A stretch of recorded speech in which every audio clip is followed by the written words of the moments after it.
Well, here we've got a Tektronix 465 oscilloscope. Boy, I really like this oscilloscope. It's a nice one, but it's just to the point where it needs some good old-fashioned maintenance. And here's one of the first things that goes on with this thing that's pretty frustrating. It's got an intensity control down here, and if I turn it a little bit, you can see what happens here. I lose the trace altogether, and then most of the way through it's just messed up. And then there it'll lose it altogether, and then get to a spot and you get perfection there, not too bad. But and then you can clean that up a little bit with focus. But the point is that that's a very dirty potentiometer. One of the other issues that's going on with this is if I move this channel 2, if you watch it when I'm switching the switch around, it's on DC, and you'll notice that trace is staying dead straight. It's not moving around, and that's just what you want. That's a nice switch. This switch here, you'll notice that when you move it around, that there gets garbage on there, and mostly that line moves up and down. Now, the more I use that switch, actually, the less it happens. I don't know. Maybe if that switch could use some cleaning too. So anyway, that's what we're going to do. We kind of got it laid bare here on the inside. This thing is an absolute work of art. What a beautiful, beautiful workmanship in this thing. That's I love the way that they put these together. I love the way that they run the switches. Here's a perfect example. There's the power switch back there, and here up on the front, it's where you push it and pull it. And back here, you'll see how that's how that works back there. They got 2 switches, and that thing is turning them both on and off. So anyway, it's a really neat oscilloscope. Really good oscilloscope. Good up to I think 100 megahertz anyway. And so it could use a little bit of work, and there you see a little bit of garbage on that potentiometer as well. So we're going to do some cleaning in here, and it could use a little bit of cleaning. So there's some artifacts going on in there that are unpleasant. So we'll get this part. One of the things is here, you don't want to use deoxit on this. Deoxit has some things in it that are not good for the circuit boards, really not that good for the controls. I think originally these controls were made never to have to be cleaned. So we'll look at them here in a second and see what you have to take the controls apart a tiny bit to get some cleaner in there. And we're going to be cleaning with 99% isopropyl alcohol, which is all you should use on this. You shouldn't be using oil-based or anything with no carbon, no oil. Just keep that stuff off of your circuit boards and out of your switches. So we'll come back here in a minute and take a look at some of the cleaning stuff on here. Okay, well, we'll start by loosening up the top of these. And that is if we can get a screwdriver on them. Take those screws out just at the tiniest bit.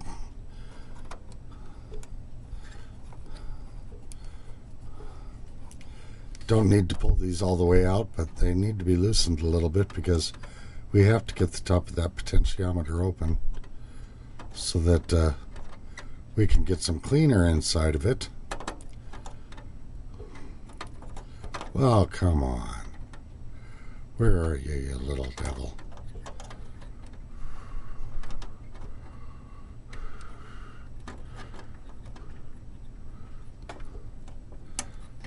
Oh, that one was a tough one. That was a toughie.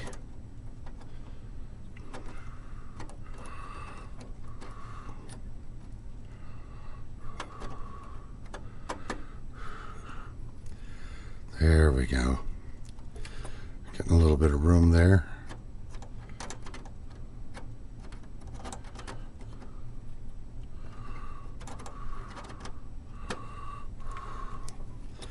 There we go. Now if we got enough room, maybe we can pull the back of these back just a, oh yeah, just a touch. Well, don't have to pull them back very far. We'll pull them back far enough to get some cleaner in there, and that's all that we want. So that's accomplished. The next thing will be to shoot a little bit of isopropyl alcohol in there and clean that up. Okay, we got that spread apart there, and just gonna get a little bit of that alcohol in there, and then we'll work that control a whole bunch and get it working back and forth to work that stuff in. And we'll come back to it here in a bit, but first of all we want to make sure that we get that well worked in there, and that's then we'll move on to the next one over here next. Okay, we'll do the next one here. Get some of that isopropyl alcohol in there. It's kind of a handy thing because you get it to go where you want it to, not where you don't want it to. Once we get that in there, start working that control back and forth. That's all right. This one in particular was really dirty, so we'll give it a bunch of turns and we'll come back in a bit. Okay, so those are all put back together, and now we're going to move on to the next section. We're going to do these two attenuators, and that's not going to be a picnic. This is a little bit tougher job, but I think that they could use, you know, I'm sure that this thing hasn't been cleaned in many, many years. So we would, it would be nice to get this thing all cleaned out.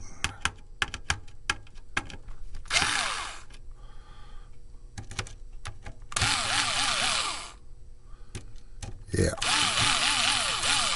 So this is going to be a little bit tougher. We'll look at it here in a second.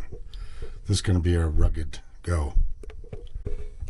Okay, we've got real good access to the attenuator now. Now this, there are screws here and another one down here that need to be taken out. And so now we've got access to the attenuator assembly and we can clean it. But before we do that, we should remove these attenuator modules. And so this is time to be very careful. And we'll keep these modules in the order that they're in and the way that they go in. I think somebody said they're keyed, but I don't care if they're keyed or not. I'm going to be real careful about keeping them in the same order. Very carefully. Get that thing out. We'll put that one down here. And we'll see if we can get this second one out very carefully.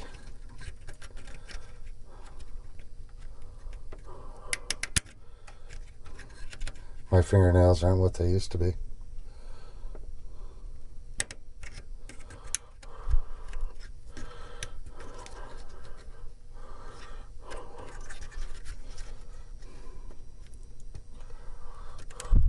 There we are. We got it. Put that one right down over here. Keep those in the same order. Now you can see that we've got real good access to all of these contacts. These contacts in here are exactly what we want to clean. And we're right here, here, here, here, here, here. So we're going to flood this with some 99% rubbing alcohol and then work that switch.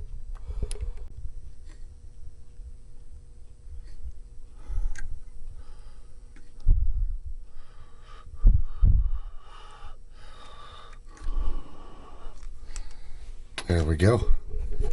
Got that all nice and flooded. These have a tendency to self-clean themselves, unless they're too loose. But I don't think that they're too loose.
Anyway, you get the idea. This is going to go on for a while, guys. So I'll be back here.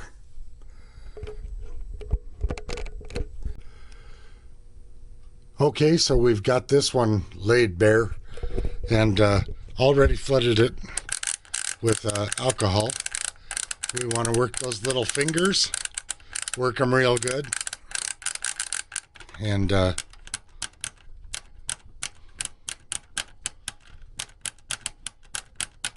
get every single one of those fingers worked real good. Now, a lot of times when you do this, it'll break the dirt loose, and then the dirt will still be sitting there. So we're going to let this dry, and then we'll come back, we'll flood it one more time and work it again. So this is going to take a little bit of time, and I'm not going to bore you with that part of it. Okay, we've got these all cleaned out, and they're nice and dry. Now, what we're going to do next is we're going to put these attenuator modules back in. You can see, maybe you can, maybe you can't, but these are very delicate. We don't want to make any mistakes on this part. We want to see to it that these get seated right, and that once they're seated, then we can push them in. But there's no pushing these in until they've been seated correctly. There we go. I got a nice seating job on that, and now I can push down on it. But boy, don't force these. Whatever you do, do not force these. We don't need bent pins. And so we just want to be real careful with these. Get them where they belong. Feel around for it. Wait until they drop a little bit like that one just did. Now it's feeling pretty good. There we go. We can push it in like that. So just really, really delicate. Very delicate with these. Try and get your eyes on where they ought to go. And move them around until they start to fall for you, which this one does not want to do. That's okay. There we are. Get a little bit of a start. There we are. Now we can push that down. That was a little bit uglier than I wanted, but that's all right. It went in. And get to the last one here.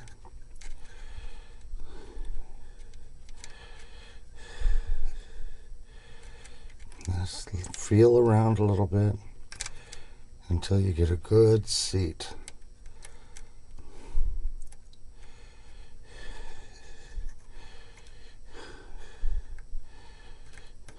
There it is. Well, maybe not. Take our time. There we go. Now those attenuators are back in, and we can start with putting these shields back on, and get the shields back on here and get them where they're supposed to be.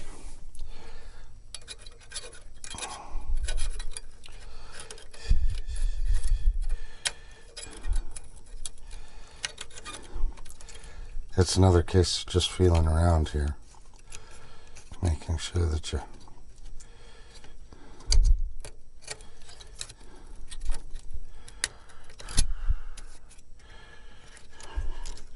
it's not on right. Try this again.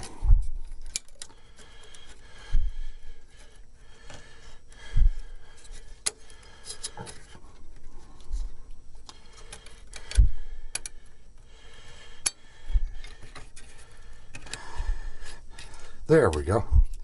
Now we've got those pushed down nice, and it's going to be time after this to put those screws back on. Okay, moving ahead with the reassembly here. Hey guys, on this deal, make sure that every single screw and washer is accounted for. And the whole reason behind that is if you're missing a washer, how do you know where it went? So there's no foreign objects and debris allowed here in this thing at all. So when you're putting this back together, every screw better have its washer. Every screw better be accounted for, every washer accounted for, because if it's not accounted for, it could be in your circuitry. And if it's in your circuitry, that's going to be a sad state of affairs when you turn this thing on.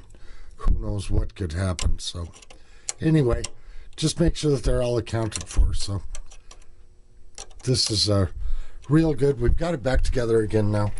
So you make sure that you align this metal top so that if you have to get into the cal screws, you can. Because this metal top, it'll move quite a ways back and forth. So just make sure that the cal screws are right where you can get to them. So that takes care of cleaning the attenuators and the AC/DC ground switches. And we've also cleaned both of the position potentiometers. So now it's on to the rest of it here. Okay, so we're moving on to the focus control here. And, well, it's not focus, excuse me, it's the intensity control. And I'm going to snake some cleaner down in between these two sections. It's kind of hard to get them apart, but they did come apart. And once I get that in there, so we'll work that back and forth.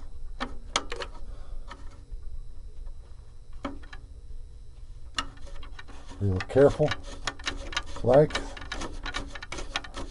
give that a bunch of turns. Now getting it in between is the hardest part, I think, right there. So maybe put a little bit more in there.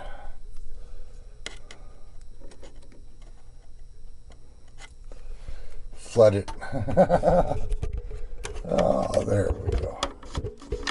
Well, it's starting to turn a little bit easier. I'm kind of hoping that this will make that control work a little bit better.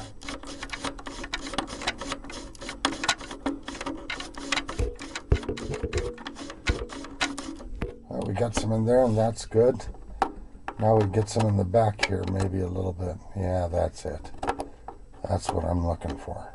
So a little bit of separation is all I need.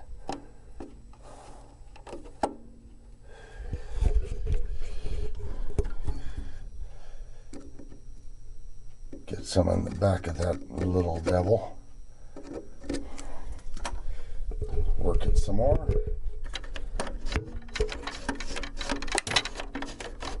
That's okay. Got it where I wanted it. It's real hard to get to those screws. You can see a couple of little spots I made on here with my screwdriver. But I'm not in a hurry to take off that high voltage shield. When that says high voltage, it really means it high voltage. There's no joke going on there. The picture tubes can hold a charge whether they're on or off. I should say CRTs. And so, yeah, that's usually when something says, oh, be careful, don't remove this.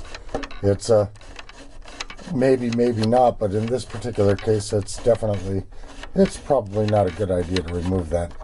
It's not that I couldn't, it's just that then you're in a mode of being careful to keep you out of the hospital or maybe above ground. So there we go. I'll come back and I'll screw that back together again. And when I get that screwed back together again, then will be time to try this thing out.